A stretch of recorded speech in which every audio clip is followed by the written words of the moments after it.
Musangking ni, tuan-tuan cuma nampak Cina yang buka Musangking. Saya nampak Melayu yang rasuah. Senang je. Saya nak cakap jadi pedih. Tuan-tuan nampak Cina yang ambil Musangking. Kita orang Melayu tak gembira sebab Cahaya Nun Alif. Tapi kita sedang melihat selama mereka duduk 25 tahun. Dia bermula daripada buruknya perangai orang Melayu. Barulah orang Cina boleh ambil kesempatan. Jadi kita tak boleh tengok hanya kerana kita nak marah sekarang yang masuk. Kita dah ada berapa dah ketua pejabat tanah, berapa pengarah PTG dah. Kenapa tak boleh nampak? Sekarang kena jadi, baru semua orang nampak. Lepas tu kita dah cerita buruk orang. Orang tu masuk, tak hormat tanah, sapu tanah. Dia tak boleh masuk. Kalau dia tidak korup orang kita. Cuma silap kita selalu kata orang salah. Sampai bila kita tak boleh baik perangai kita? Sebab kita ni tiap-tiap kali apa, tersakiti lah.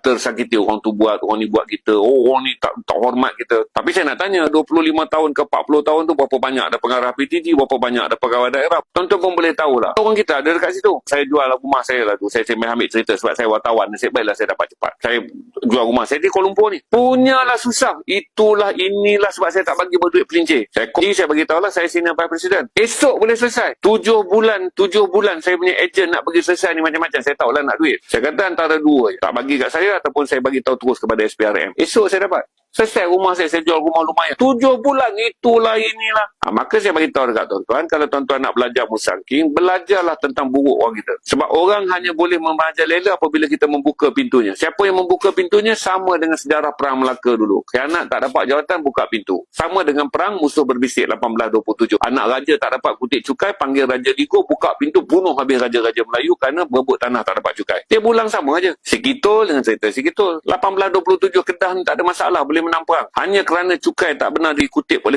yang mendapat mandat di Perai. Dia marah. Marah berurusan dengan Thailand. Satu hari akan ada majlis kahwin, aku akan buka pagar, kau datang, kau masuk buat menyamar. Aku akan bagi queue kat kau bila waktu orang balik kahwin dan orang dah berehat di rumah. Jatuhlah kita dalam perang musuh berbisik. Hampir tak bersultan dari Kedah tu. 1821 sampai 1842. 21 tahun. Sultan Kedah ni kena hidup dalam pembuangan. Lari pergi perintah daripada tanah luar. Semua pengkhianatan. Jadi tiap kali ni kita boleh berlaku. Kita rasa orang khianat kita. Lambat belajar. Tak bolehlah main sentimennya. Masalahnya kita ni, kita tak suka satu bangsa lain lebih baik daripada kita. Kita duk salahkan bangsa tu, baiki diri kita tak nak. Macam saya kata tadi, semua benda yang kita hilang tidak pernah dirampas oleh kebedaban mereka. Semua benda yang kita hilang adalah kerana kita dikorup. Semua benda yang kita hilang tak dirampas oleh mereka. Semua benda yang kita hilang kerana kita korup. Maka baikilah diri kita. Sekarang ni kan kita duk cerita pasal kes tanah ni. Semua pasal dia nak ambil. Kita tak kaji tentang kita yang memberi ni, kita yang bagi. Maka kita kena belajar lah. Berarti keburukan orang Melayu ini adalah mudah dia gilakan wang dan dia mudah dirasuah. Maruahnya sangat rendah. Maka hendaklah lepas ni kena diperbaiki. Pendidikan maruah ni, tuan-tuan pun tak cakap pendidikan maruah di rumah kecuali pendidikan kemegahan. Kau belajar raja ni mak, jaga nama baik ayah.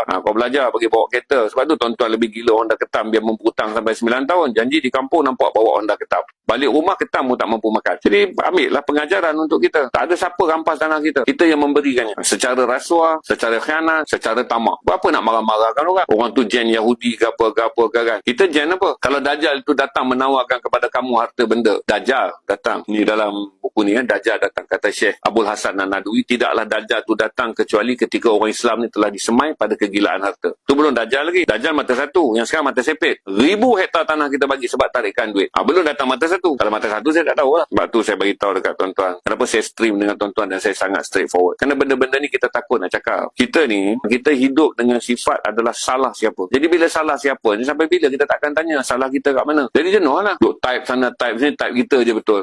Susah. Sebab tu kalau nak cerita pasal Musangking, saya akan cakap inilah dosa orang-orang Melayu yang diberi mandat untuk menjaga kebajikan tanah tersebut, tapi cuai sama ada dirasuah ataupun cuai kerana tak tanggungjawab, wallahu alam. Tapi silap ada pada orang yang berkuasa. Semua orang nak cakap dan narau untuk memburuk-burukkan orang Cina. Senang kan, seronok kan jadi mangsa. Kita ni menjadi mangsa, perempuan-perempuan Cina masuk atas tanah kita, buat buah durian kaya, kita Melayu miskin lah juga. Ni berapa kali dah nak ulang dialog tu. Dulu dia masuk dekat sini, dia masuk dekat sana, semua salah dia. Nak cerita balik daripada dulu lah, dia masuk larut zaman Long Jaafar, dia ambil Timah. Dia masuk pada zaman Gihin dan Haisan, dia masuk bawah Ya Aloi, dia ambil Kuala Lumpur, patah balik, panjang cerita dia tuan-tuan. Tak sudah tuan-tuan. Saya balik nak kena pergi bergaduh pula dekat jalan Ya Aloi tu. Macam mana boleh wujud Petaling Street? Ni Ya Aloi lah, Ya Aloi tu kita masuk. Waktu tu sibuk Raja Mahdi dengan Tengku Kudin berperang. Dia takkan kata kat situ lah. Yang kata semua salah orang. Kita tak cerita lah pula waktu sibuknya orang menemui Timah dan British nak Timah, kita sibuk berperang. Jadi payahlah nak cakap. Semua salah orang. Terus saya ceritalah MP makan rasuah. Semua orang tuduh orang politik makan rasuah. Tak ada. Aku menderita rasuah di Dia dah lama dah. Aku buat edisi siasat. Salah satu daripada perang rasuah yang paling besar adalah inilah wartawannya. 2000 sampai 2005. Aku dah lihat berapa banyak orang menderita kerana dulu. Berapa orang menderita sampai sekarang. Fighting ni 2002. Pegawai-pegawai mereka datang minta tolong hentikan. Memalukan.